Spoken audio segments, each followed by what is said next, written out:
आप सब उम्मीद करता हूँ बहुत अच्छे होंगे, मस्त होंगे, पढ़ाई भी बेहतर चल रही होगी। मैं पंकज परमार आप सभी का स्वागत करता हूँ, हार्दिक अभिनंदन करता हूँ गैलेक्सी के ऑनलाइन प्लेटफॉर्म पे। आज जो बात करने वाले हैं हम क्रिया की बात करने वाले हैं। किसकी बात करने वाले हैं? ध्यान दीजिए, हम क्रिया की बात करने वाले हैं।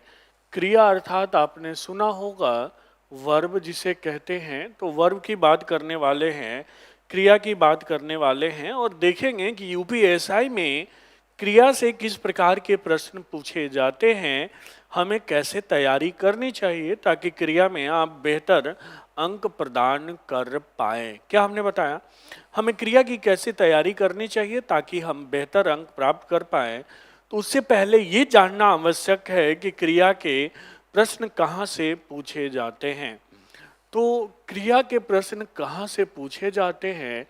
तो सबसे अधिक जो प्रश्न पूछा जाता है वो अकर्मक और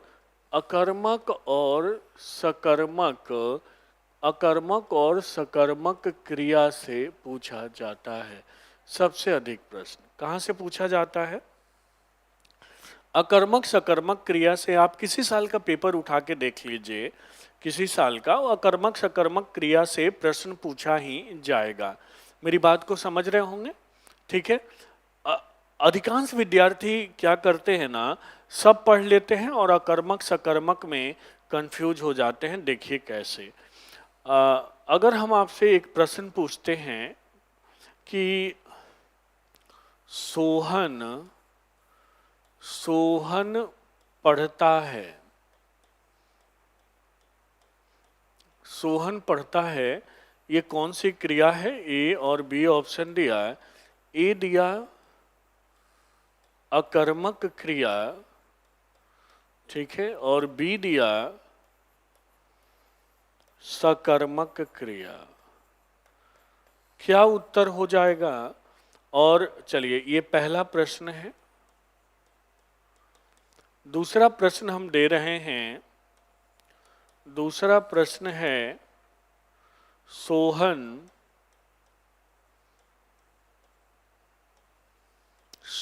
किताब पढ़ता है। सेम ऑप्शन है अकर्मक क्रिया और बी ऑप्शन है सकर्मक क्रिया। तो देखिए, इन दोनों क्वेश्चन को आराम से देखिए और हल करने का प्रयास कीजिए, क्या उत्तर होगा। सोहन पढ़ता है, यहाँ अकर्मक क्रिया दिया गया है और सकर्मक क्रिया दिया गया है। सोहन किताब पढ़ता है, यहाँ अकर्मक और सकर्मक। चलिए, आपको 2 मिनट का समय दिया जाता है, इसको बताने का कष्ट कीजिए। जो भी हमें देख रहे हैं कमेंट सेगमेंट में कमेंट कीजिए, फिर इसके बाद हम डिस्कस करते हैं क्या उत्तर होगा। ठीक है, फिर इसके बाद डिस्कस करते हैं क्या उत्तर होगा।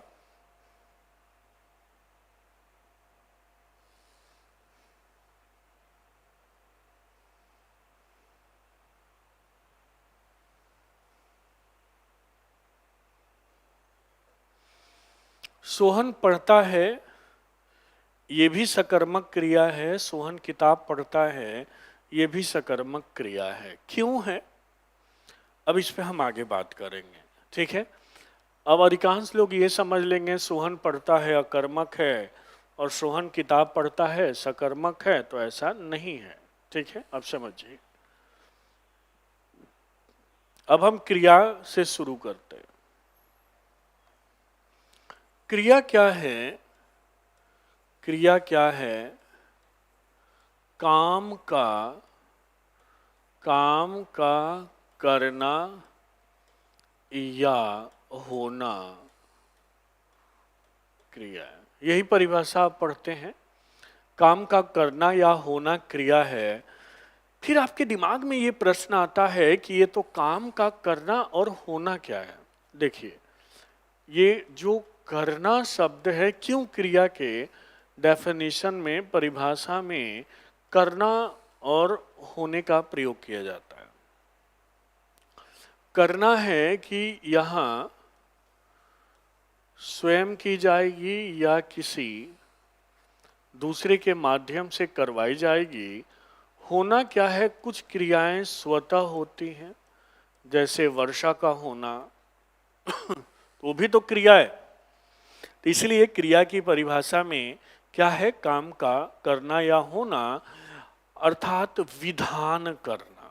क्या करना, विधान करना।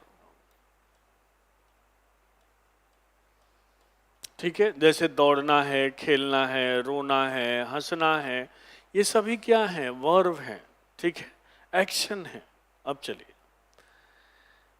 आप देखेंगे कि क्रिया का जो निर्माण है कैसे किया जाता है, तो समझिए। जैसे हमने लिखा चल, फिर दूसरा लिखा खा। ध्यान दीजिए, वाक्य नहीं है। चल, खा, फिर लिखा पी, कर, सो, जा।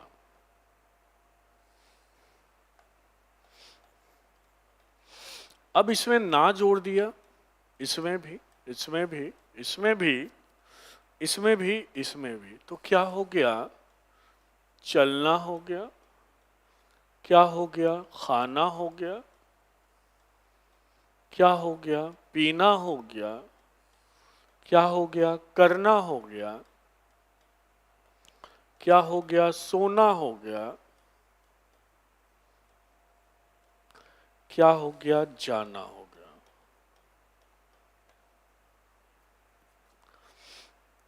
ठीक है, तो चल, खा, पी कर, सो, जा। अब ये जो है इसको हम कहते हैं, ये क्या है, धातु है।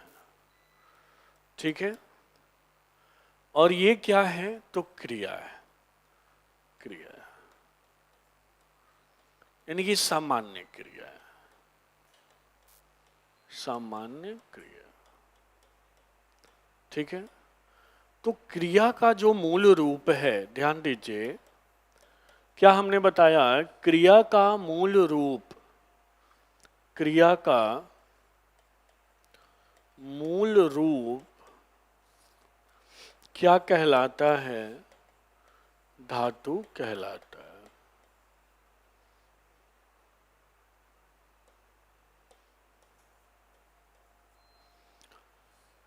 देखिए, क्रियाओं का निर्माण मुख्यतः धातु से किया जाता है, इसको आपके अपने दिमाग में रखना होगा। ठीक है, तो अब यहां से प्रश्न भी पूछा जाता है कि, प्रश्न है, क्रिया का मूल रूप क्या कहलाता है। ठीक है, ए ऑप्शन है धातु, बी ऑप्शन है सामान्य क्रिया, सामान्य क्रिया, सी ऑप्शन है ए और बी दोनों, डी ऑप्शन है इनमें से कोई नहीं। क्या उत्तर होगा, क्रिया का मूल रूप क्या कहलाता है।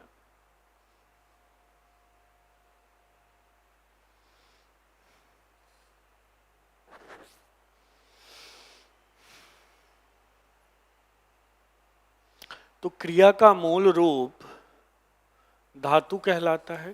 क्लियर हुआ। अब देखिए,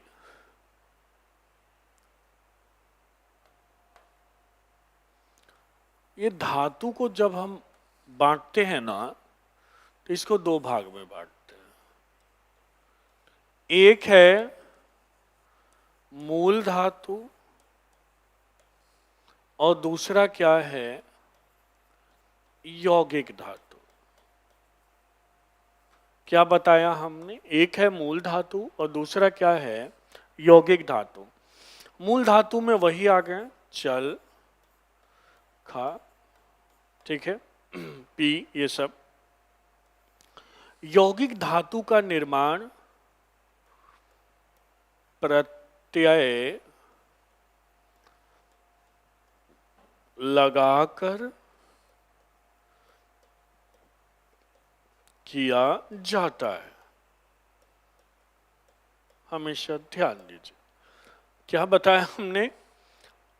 यौगिक धातु का निर्माण प्रत्यय लगाकर किया जाता है और यौगिक धातु को हम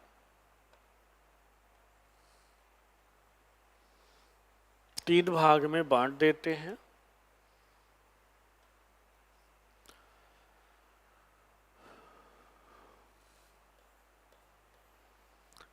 नाम धातु क्रिया,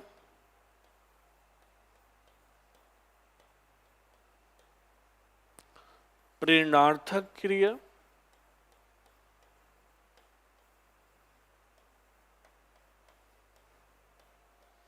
और यौगिक क्रिया।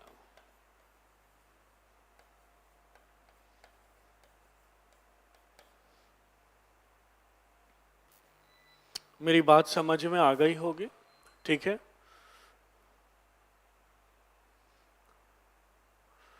मूल धातु, यौगिक धातु। मूल धातु क्या है? चल खा है। यौगिक धातु प्रत्यय लगाकर किया जाता है। तो आपसे पूछा जाता है कि यौगिक धातु के कितने प्रकार होते हैं। क्या पूछा जाएगा? देखिए ऐसे पूछा जाएगा,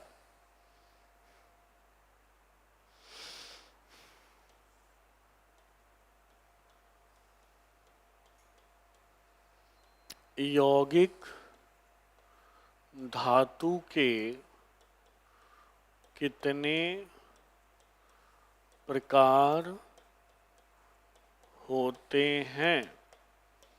ए option 2, B option 3, C option 1, D option 4। क्या लिखेंगे? यौगिक धातु के कितने प्रकार होते हैं?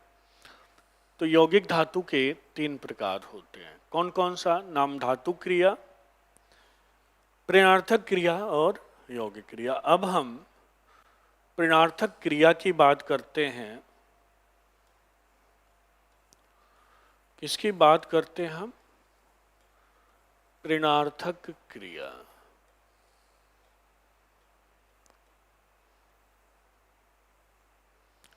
अब देखिए यहां क्या है,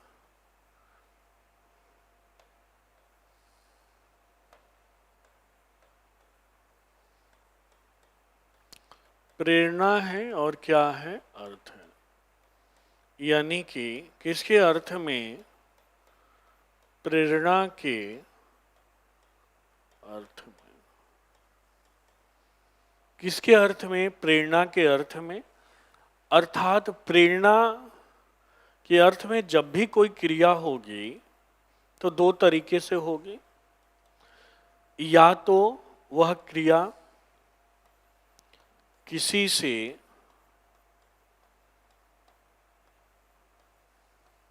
करवाई जाएगी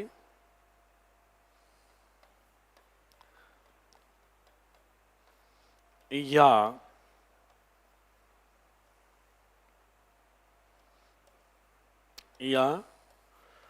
उस क्रिया में प्रेरणा उपस्थित होगी। 2 लोग होंगे, 2 लोग, 2 यहां भी और यहां भी 2 होंगे।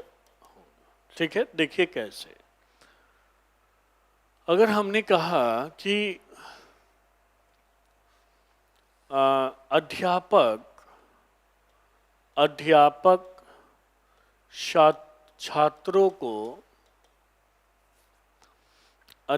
छात्रों को हिंदी पढ़ाते हैं।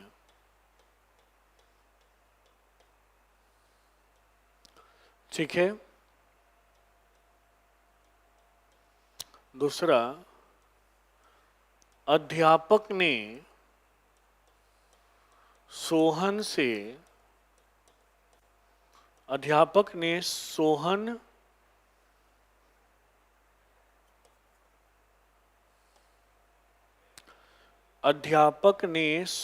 से छात्रों को हिंदी पढ़वाई।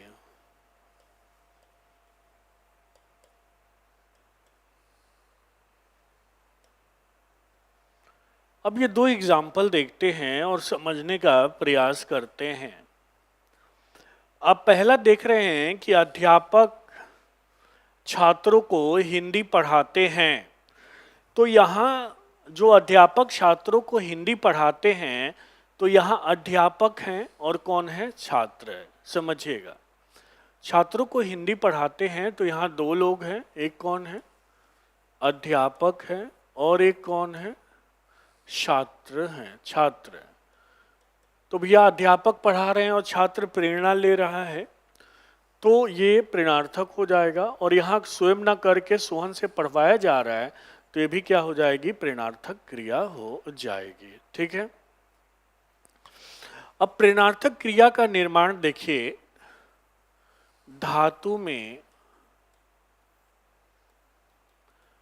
आना और वाना लगाकर किया जाता है।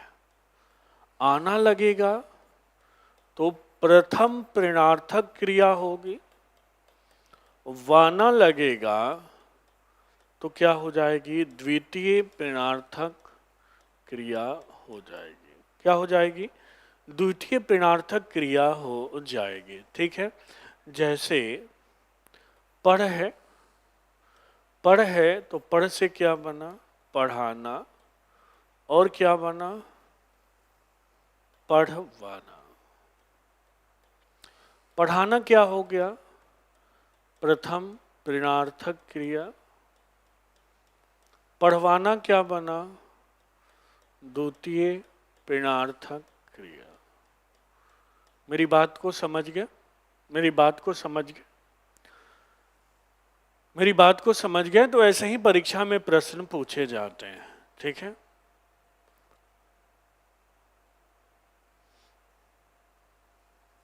अब हम बात करेंगे नाम धातु क्रिया की। नाम धातु क्रिया समझिएगा, नाम धातु क्रिया क्या है? जैसे कि नाम लगा हुआ है ना, यहां देखिए नाम। तो नाम का क्या अर्थ होता है? संज्ञा। नाम का क्या अर्थ है? संज्ञा। जैसा कि आप सभी जानते हैं, संज्ञा के बदले कौन आता है? सर्वनाम। और इन दोनों की संज्ञा के बदले कौन आता है? सर्वनाम आता है। और इन दोनों की विशेषता कौन बताता है? विशेषण बताता है।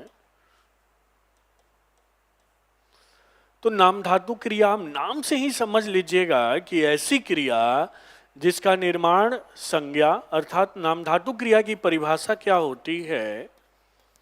ऐसी क्रिया जिसका निर्माण, ऐसी क्रिया जिसका निर्माण संज्ञा, सर्वनाम या फिर किससे की जाए? विशेषण से। ऐसी क्रिया जिसका निर्माण संज्ञा, सर्वनाम, विशेषण से की जाए, उसे नाम धातु क्रिया कहते हैं। ठीक है। उसे क्या कहते हैं? हम नाम धातु क्रिया कहते हैं। क्लियर हुआ?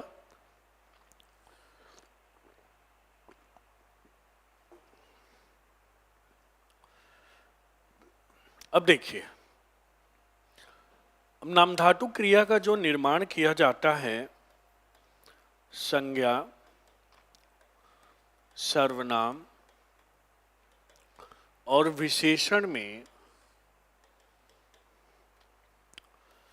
विशेषण में या तो आना लगाकर किया जाता है या ईआना लगाकर किया जाता है। क्या हमने बताया? या तो आना लगाकर किया जाता है या फिर ईआना लगाकर किया जाता है। तो सबसे पहली बात, जो नाम धातु क्रिया है, नाम धातु क्रिया का निर्माण क्या हमने बताया कि नाम धातु क्रिया का निर्माण संज्ञा, सर्वनाम, विशेषण और क्रिया संज्ञा, सर्वनाम और विशेषण से किया जाता है। और जो प्रेरणार्थक क्रिया है इसका निर्माण धातु से किया जाता है। तो ये बात आपको अपने दिमाग में रखनी होगी, अन्यथा परीक्षा में प्रश्न गलत हो जाएंगे। अब देखिए, जैसे हमने फिल्म लिखा, तो फिल्म से नाम धातु क्रिया क्या बनेगी, हाथ से क्या बनेगी, लाठी से क्या बनेगी, लात से क्या बनेगी। अब देखिए, आना है तो फिल्म से क्या बनेगी, फिल्माना। क्या बनेगी, फिल्माना। हाथ से क्या बनेगी, हथियाना। लाठी से क्या बनेगी, लठियाना। लात से क्या बनेगी, लतियाना। ठीक है। अब देखिए, फिल्म में आना लगा है और हाथ, लाठी। और देखिए, या तो इससे ऐसे प्रश्न पूछे जाएंगे या दूसरा वाक्य बनाकर पूछा जाएगा। सुरेश ने सोहन की जमीन हथियाली। अब पूछेगा ये क्या है, तो हथियाना का सेंस बन रहा है, तो क्या हो जाएगा, नाम धातु क्रिया। क्लियर हुआ, क्लियर हुआ, यहां क्लियर है। अब देखिए,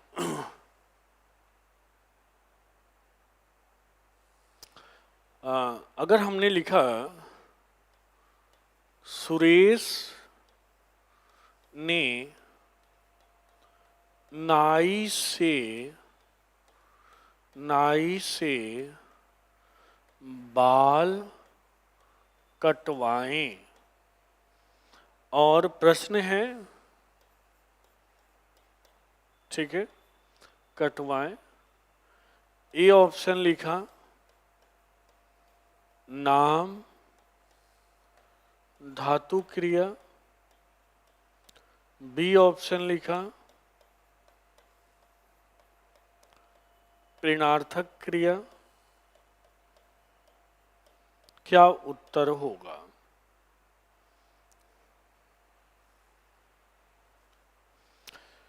सुरेश ने नाई से बाल कटवाए, क्या उत्तर होगा, नाम धातु क्रिया उत्तर होगा या फिर प्रेरणार्थक क्रिया क्या उत्तर होगा। क्योंकि ऐसा प्रश्न पूछा जाता है, या तो वाक्य देकर पूछ देगा, या शब्द देकर पूछ देगा, या शब्द दे देगा और पूछेगा कि ये किस प्रकार की क्रिया है, और चार ऑप्शन रहेंगे, तो आपको पहचानना होगा। मेरी बात को समझ गए होंगे।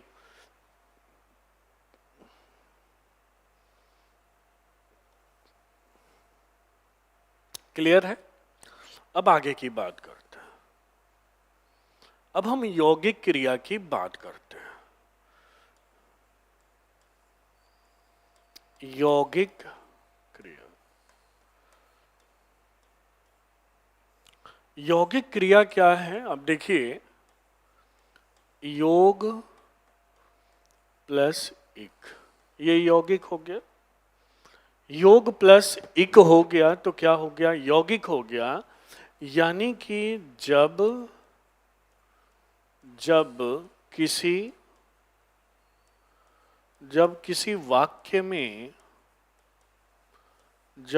वाक्य में दो या दो से, जब किसी वाक्य में दो या दो से अधिक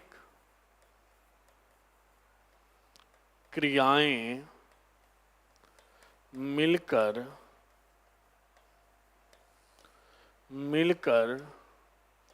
वाक्य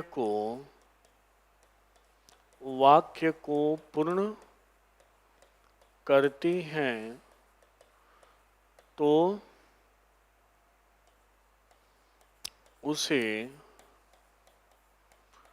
यौगिक क्रिया कहते हैं। क्या कहते हैं उसे? हम यौगिक क्रिया कहते हैं। ठीक है, जब किसी वाक्य में दो या दो से अधिक क्रियाएं मिलती हैं, हमेशा ध्यान रखिए, जब किसी वाक्य में दो या दो से अधिक क्रियाएं मिलकर किसी वाक्य को पूरा करती हैं तो उसे हम क्या कहते हैं? यौगिक क्रिया। तो यौगिक क्रिया से संबंधी भी प्रश्न आपके परीक्षाओं में पूछे जाते हैं, तो ध्यान रखिए। क्या हमने बताया कि जब किसी वाक्य में दो या दो से अधिक क्रियाएं मिलकर किसी वाक्य को पूरा करती हैं, और सामान्यतः इसमें दूसरी क्रिया का बहुत ज़्यादा प्रभाव रहता नहीं है। जैसे सोहन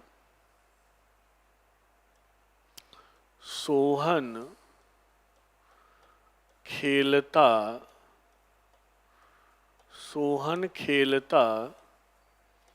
कूदता रहता है। सोहन खेलता कूदता रहता है। आ गई बात समझ में? तो क्या हो जाएगा यहाँ? खेलना कूदना ये जो है यौगिक क्रिया हो जाएगा। क्या हो जाएगा? यौगिक क्रिया हो जाएगा। मेरी बात को समझ रहे हैं? समझ में आ रही है बात?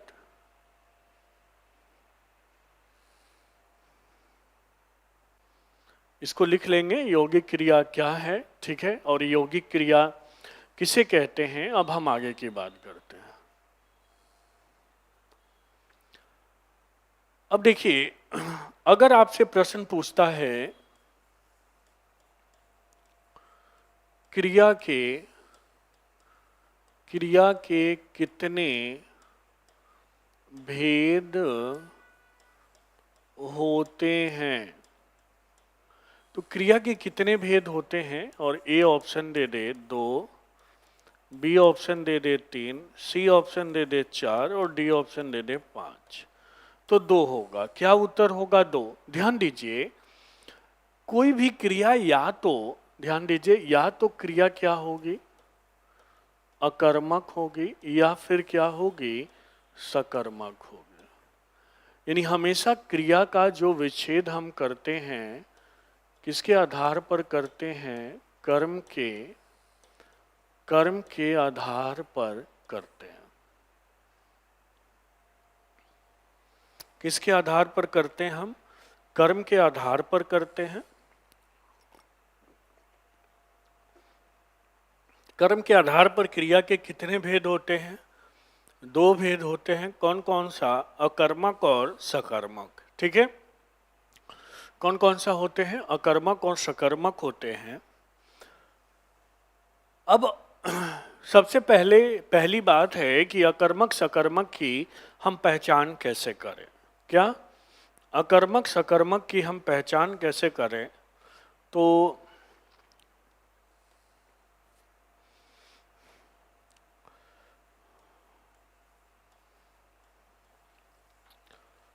अकर्मक की पहचान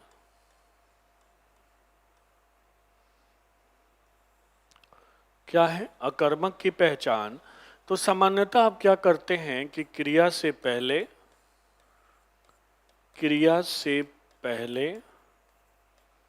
आप क्या लगाकर प्रश्न पूछते हैं? यदि उत्तर मिल जाता है तो सकर्मक होता है, उत्तर नहीं मिलता है तो अकर्मक। लेकिन सब जगह ये लागू होता नहीं है अकर्मक सकर्मक की पहचान।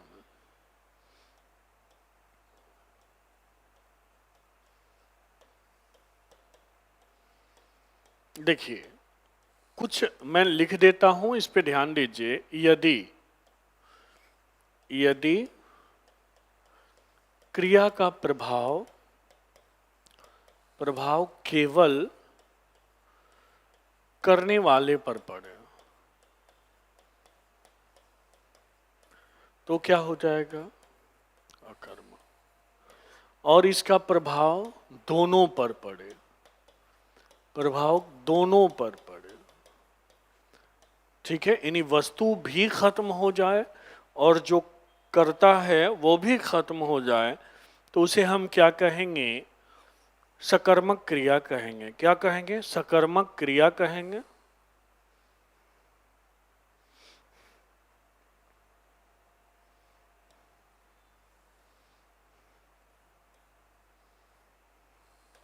ठीक है।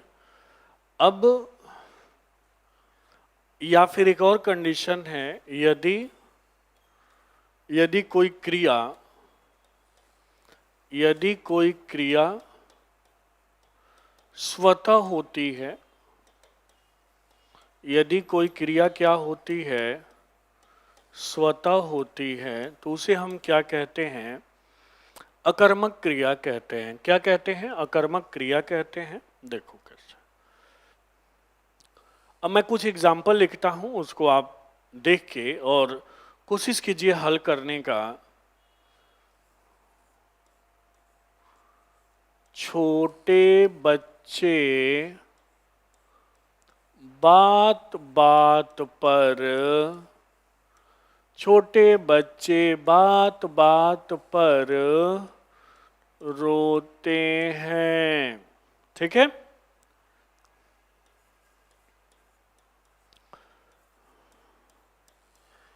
आलसी आलसी बच्चे, आलसी बच्चे देर तक सोते हैं।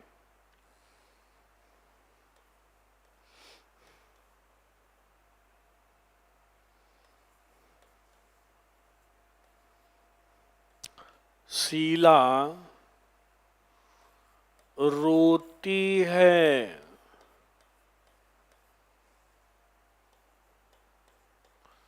शीला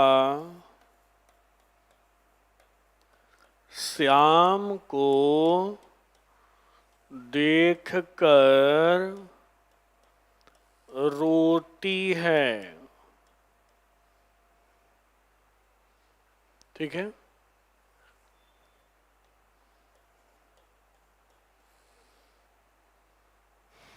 पक्षी उड़ते हैं, पक्षी आकाश में उड़ते हैं।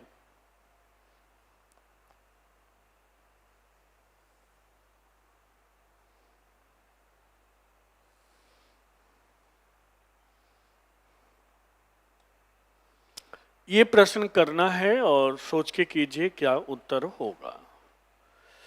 इसमें कौन सा कर्मक है, कौन सा सकर्मक है, इसी पे हम बात करेंगे।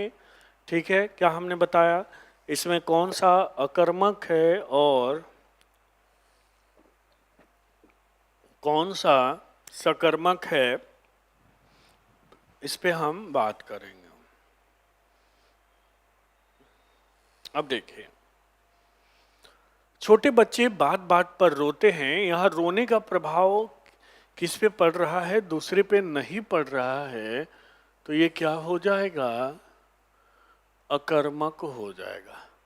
आलसी बच्चे देर तक सोते हैं, ये भी क्या हो जाएगा? अकर्मक हो जाएगा। शीला रोती है, प्रभाव किसी पे नहीं पड़ रहा है, तो अकर्मक। शीला श्याम को देखकर रोती है, क्या हो जाएगा? अकर्मक हो जाएगा। पक्षी उड़ते हैं,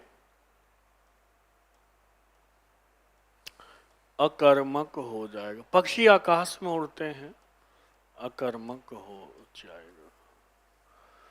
मतलब समझने का प्रयास कीजिए, आकाश पक्षी अगर आकाश में उड़ते हैं तो कोई प्रभाव नहीं पड़ रहा है, ठीक है, आकाश पे, तो अब तो क्या हो जाएगा, अकर्मक। पक्षी उड़ते हैं, ये भी अकर्मक है।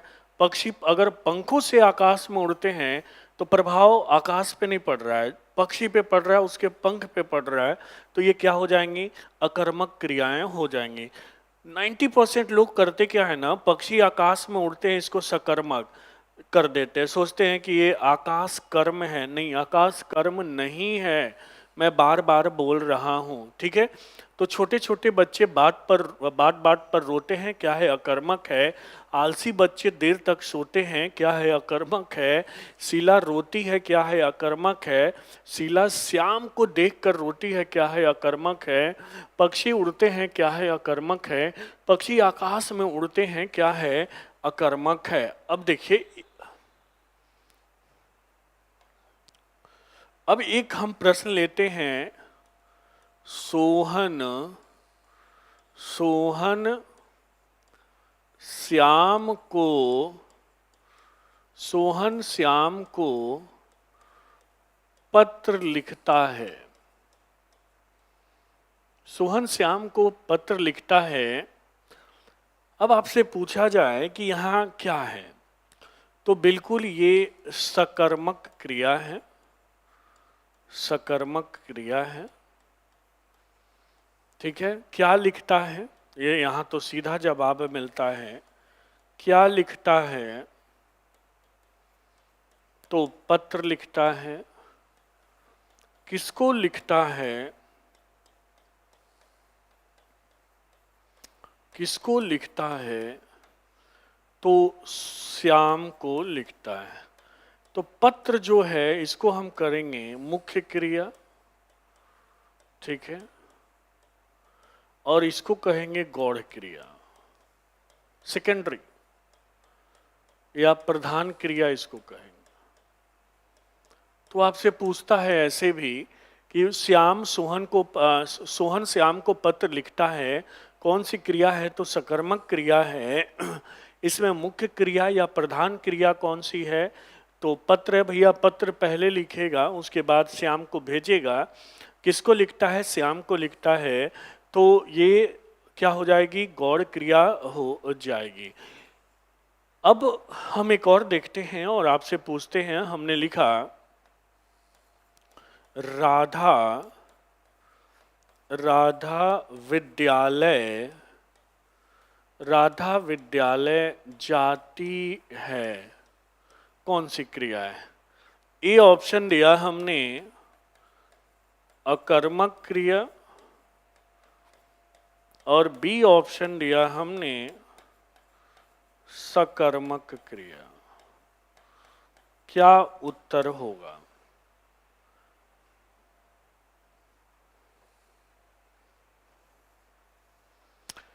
राधा विद्यालय जाती है, क्या होगा, अकर्मक क्रिया होगा या सकर्मक क्रिया होगा, और क्यों होगा। सबसे पहले बात, क्यों होगा। तो देखिए, राधा विद्यालय जाती है, ये क्या जाती है, जवाब नहीं मिल रहा। हमेशा देखिए, क्या अगर ढूंढना है तो क्या का ढूंढिए, कहाँ का बिल्कुल नहीं ढूंढना, कब का बिल्कुल नहीं ढूंढना, कैसे का बिल्कुल नहीं ढूंढना। आप क्या दिमाग में रखते हैं और ढूंढ कहाँ का लेते हैं, ठीक है। तो क्या हो जाएगा, अकर्मक क्रिया हो जाएगा, ठीक है। अब एक और प्रश्न हम देते हैं, तितलियां तितलियां बागों में तितलियां बागों में उड़ती है, ठीक है। तितलियां बागों में उड़ती है, यहाँ क्या है, ठीक है, प्रश्न है, और ये भी क्या है, प्रश्न है। तो तितलियां बागों में उड़ती है, ये ऑप्शन है। ए क्या है, अकर्मक क्रिया, और बी क्या है, सकर्मक क्रिया। क्या उत्तर होगा,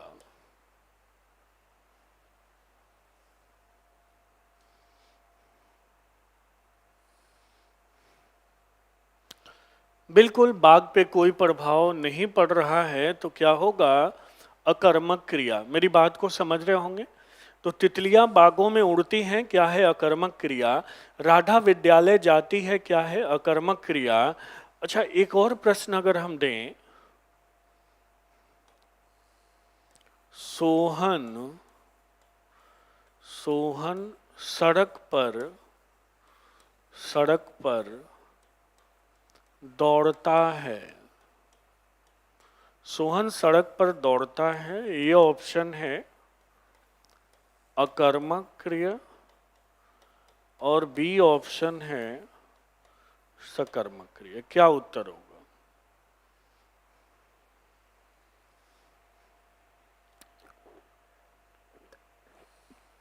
क्या उत्तर होगा? सोहन सड़क पर दौड़ता है, क्या उत्तर होगा? अकर्मक, क्योंकि सड़क पर तो कोई प्रभाव नहीं पड़ रहा है, तो ये क्या हो जाएगा? अच्छा, एक क्वेश्चन है, फसल उग आई है और दूसरा है फसल उगाई है, तो ये क्या होगा और ये क्या? अकर्मक होगा या सकर्मक? फसल उग आई है, स्वतः हो रही है, तो ये क्या हो जाएगा? अकर्मक। फसल उगाई है, क्या हो जाएगा? सकर्मक। क्लियर?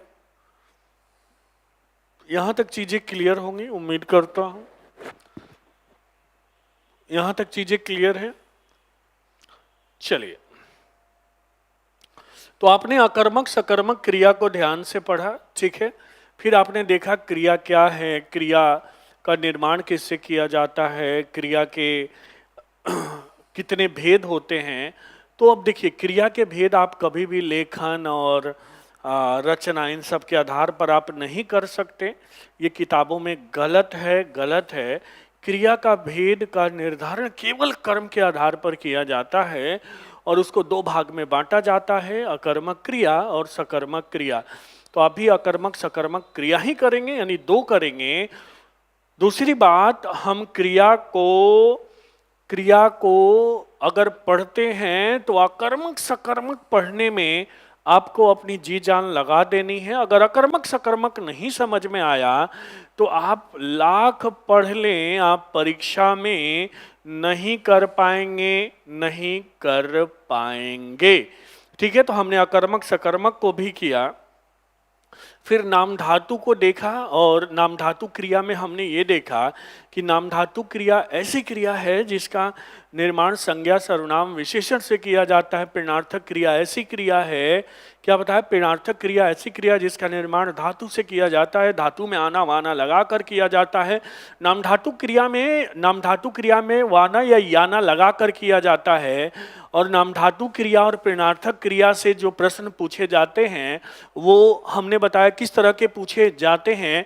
तो या तो शब्द देकर पूछ देगा या वाक्य देकर पूछ देगा। तो अब अगली क्लास में मिलते हैं, इसी क्रिया को विस्तार देंगे, जो इससे संबंधित प्रश्न और पूछे जाते हैं उसकी भी बात करेंगे। और अन्य जैसे प्रेरणार्थक क्रिया क्या है, सहायक क्रिया क्या है, रंजक क्रिया क्या है, संयुक्त और यौगिक क्रिया क्या है। तो यौगिक बता दिया, ये भी बताएंगे संयुक्त क्रिया क्या है। तो मिलते हैं अगली क्लास में। अपना ध्यान रखिएगा, ख्याल रखिएगा, खूब पढ़ाई कीजिएगा। मैं पंकज परमार पुनः आपसे मिलने की वादा करता हूँ। धन्यवाद।